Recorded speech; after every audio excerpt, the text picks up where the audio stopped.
don't need me to tell you that you can lose a lot of money sports betting. But what if I told you that it's doing way more damage than just that? Because there's a dark side to the sports betting industry that is wrecking a generation, and nobody's talking about it until now. So today, we're pulling back the curtain on companies like DraftKings and FanDuel by looking at the addiction, the manipulation, and the millions of lives being quietly wrecked behind the scenes.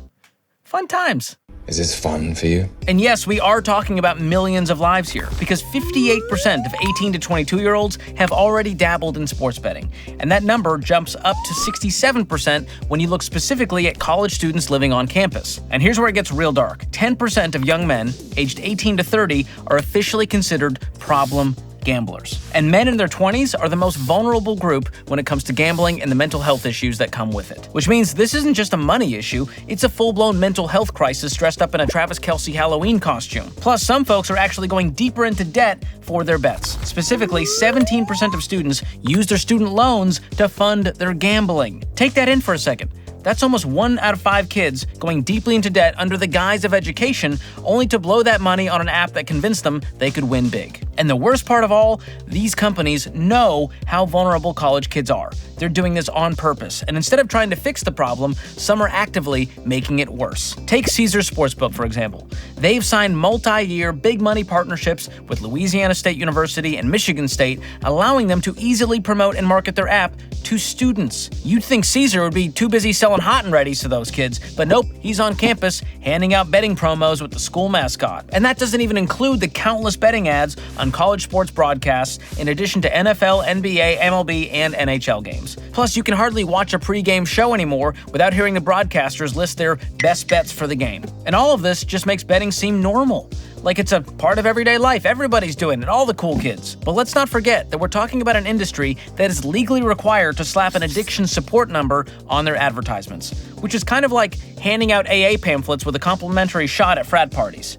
This is insane. Bottom line, this is a problem that the big dogs of the industry clearly know about, but they've decided to choose profits over people, putting them in the same category as tobacco companies and White Castle. They know what they did. Right to jail, right away. Now, it's one thing for me to tell you how dangerous this stuff can be, but it hits different when you hear it from someone who's actually lived it. So I invited someone who's been in the trenches to join me in studio. His name is Saul Malik. And while he was in college, Saul spiraled into a full-blown gambling addiction that costs him thousands. Before we get to that conversation, let's talk about another way you could be losing money, and that's by keeping your savings in a traditional savings account growing at a snail's pace at a brick-and-mortar bank. Boring. The better option, way more exciting, a high-yield savings account like the one with online bank Laurel Road, a sponsor of today's video. Their accounts offer competitive, top-tier APY. Plus, they never charge monthly maintenance fees, your deposits are FDIC insured, and there's no minimum balance required to open an account. So get started today with a single dollar if you want by going to laurelroad.com/George or click the link in the description below. And while you take control of your savings, why not take control of your digital privacy? Your home address, your phone number, even your family members' names and info, it's all out there on data broker sites. And that makes you and the people you love an easy target for scammers, AI impersonators, even digital harassment. And that's why I use and love Delete Me, another sponsor of today's video. They help protect your info by scrubbing it from these data broker sites, and they send you a custom report every few months that shows exactly what they removed, from where, and how much time they've saved you. And right now, you can get 20% off any Delete Me plan, which comes out to as low as $9 a month. Just go to joindeleteme.com/George or click the link in the description below. Back to sports betting and our interview with Saul Malik. Here we go. Saul, welcome. Thanks, George. Good to be here. All right, let's get into your story. How did you get pulled into this world of sports betting? I actually had a friend my sophomore year of college who reached out and said that he had a bookie. He asked if I wanted to do a little sports betting, kind of hyped me up, said I was the king of fantasy baseball, all that. Wow. So I thought, what the heck? Put in $10 on a baseball game, September of 2017, and from there I got pulled in. And how old were you at that time? I was 19 years old. Wow. Yeah. And you were hooked? What happened after the $10? Did you lose it? Well, no. So I won. The first bet was a huge win. It was like 15-5 in a baseball game. So I was convinced, I'm the man. So you made a few $100 on that? No, I made like $10. Oh. But no, I made like $10. You said you won big. I was like, okay, we're talking hundreds. Big is in that the outcome of the game was so lopsided that it convinced me that I was some You're a genius. And I loved the thrill, the action, the rush of it. So I felt this whole big shot feeling. I wanted to replicate that. So I just, bet on football that weekend, hit a huge underdog. And from there, it was kind of like, this is the start of something great. So can you walk us through the moment you realized that betting had become a legitimate problem for you? I don't know that there was a specific light bulb moment throughout the 2 years that I was really hooked on it. It was kind of this off and on knowledge that this wasn't working, but then I would maybe win a bet and it would tell me, oh, maybe I was just unlucky. Maybe this was a losing streak. So I would say throughout the time, it wasn't like a come to Jesus moment until when I actually did stop in 2019 when my girlfriend dumped me. And then I just saw all the wreckage of what I'd done. And it was like, okay, either I'm going to die at the hands of this gambling or I'm going to really be serious about getting help. So this is less than 2 years. It was like getting started, getting addicted, and then quitting. That first bet was September 2017. I quit in July of 2019. So 2019, you're like, this has got to end. It's destroyed my relationships and probably damaged other parts of my life. What did recovery look like? So my parents had actually introduced me to GA, Gamblers Anonymous, back in 2018, right before my junior year of college. Really what it looked like was just taking that program to heart and like really putting in effort. I also had my parents had me seeing a gambling therapist for a little bit in conjunction with GA. So it was kind of like a two-pronged sort of method to dealing with it. So. Wow. So Saul, the stats show that 2/3 of college students have dabbled in sports betting and 10% of young men aged 18 to 30 have an actual addiction to sports betting. How do you know when it has crossed a line from harmless entertainment and fun to dangerous? That's a good question because I agree. I don't think everyone is addicted or has a problem necessarily. I think that what I say, the 3 Ps, you might have a problem. Are you paying an increasing amount of money? Do you start with $10? Now you can't get that same feeling from 10, so now it's 50, now it's 100. Is it preventing you from living a normal life? Is it preventing you from your other activities? You're gambling on the toilet. You can't even take a dump without, gambling, something like that. And then the last P I say is persisting. Is it persisting in spite of negative consequences? So I'm down 20 grand, but I still have the desire to gamble. If you notice any of the 3 Ps, paying, persisting, preventing could be a sign that you have a problem. So this whole sports betting world has evolved since 2019 in a huge way. I mean, it's overtaken media, networks, apps, all of that. So how do these betting platforms intentionally keep people hooked? So there's a big, I don't know if it's a controversy, but there's a big talking point on LinkedIn about these VIP programs on the sports betting apps. And that's the first thing that comes to mind is that, when you're a VIP or when you've put a lot of money into the app, and then you want to walk away, you see that you have a problem, and then they're sending all these emails of, hey, we miss you, hey, come back, hey, here's a bonus.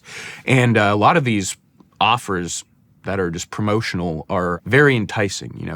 Put in $5 and get $200. Even the language behind some of those offers, like no sweat bet, risk-free. And I think they've come under fire for some of that language. And it's become sort of a socially acceptable thing. Like, hey, we all do it. It's no big deal. Everyone's got a sports betting app on their phone. Have you found that to be true as you've, traveled the country and talked to these people? Yeah, definitely. I mean, I think especially being 27 and a male, I think that it's just such a common talking point. I mean, I have buddies that I wouldn't say are hooked on it, but even guys that I'm friends with, you'll hear that they'll bet every now and again. So I would say, yeah, it is super acceptable. And I'll say this, when I talk at some schools and I mention there's probably a group chat out there called the Degenerate Gamblers or something. You see some guys turn and look at each other and they kind of laugh or they kind of nod. It's become kind of an inside joke. It's like a joke that's to me, be, bro. Yeah, that's exactly. Me. To be a degenerate. I mean, I posted a video of like how I bet on Ugandan women's basketball, and all the comments weren't just like, oh, this guy should have gotten help. They were like, oh, well, I bet on, whatever, thumb wrestling in Slovenia. It's like a flex trying to find the most obscure thing to bet on. Like, I stayed up till 4 a.m. to watch a ping pong match in Luxembourg.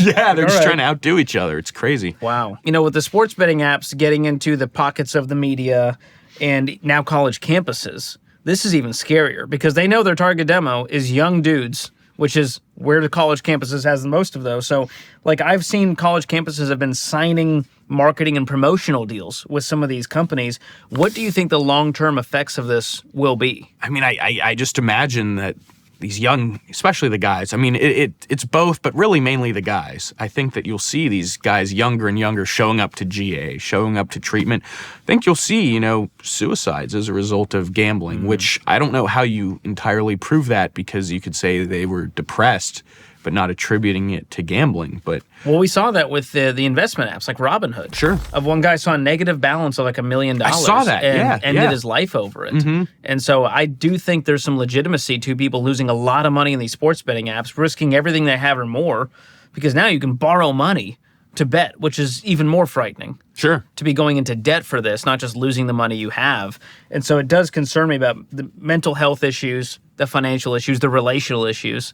I don't know that you can have a healthy relationship with anyone while having a gambling or sports betting addiction. No, I was going to say, I mean, lying and addiction, gambling addiction, they go hand in hand. You can't be honest and hiding your gambling at the same time. It just doesn't coexist. So as we wrap, talk to the average person out there who maybe has this app on their phone. They've dabbled with it. They're like, this is harmless. It's a good time when I'm with my friends or whatever. I'm watching the game. Might as well place a little bet.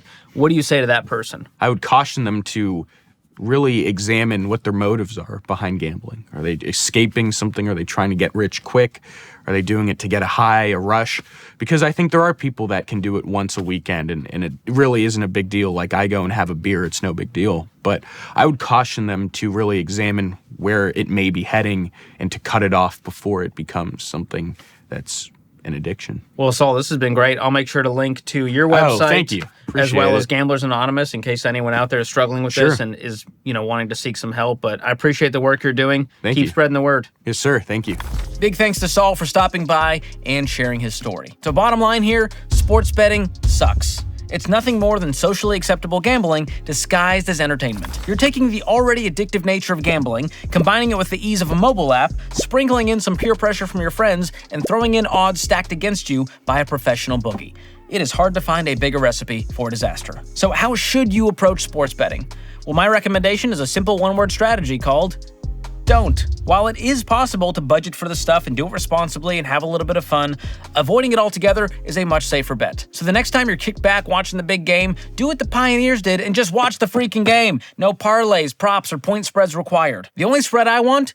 Some charcuterie. Give me a little blueberry goat cheese, some buff dips, some crispy boys. That's my idea of a good time. I'd be pleased to accept your invitation. So if you're serious about ditching the cycle of gambling and other traps that screw you over, check out my book, Breaking Free from Broke, where I cover sports gambling and so much more. And it's not just a pep talk, it's a step-by-step plan for taking back control, building real wealth, and creating the kind of margin in your life that these betting apps are designed to steal.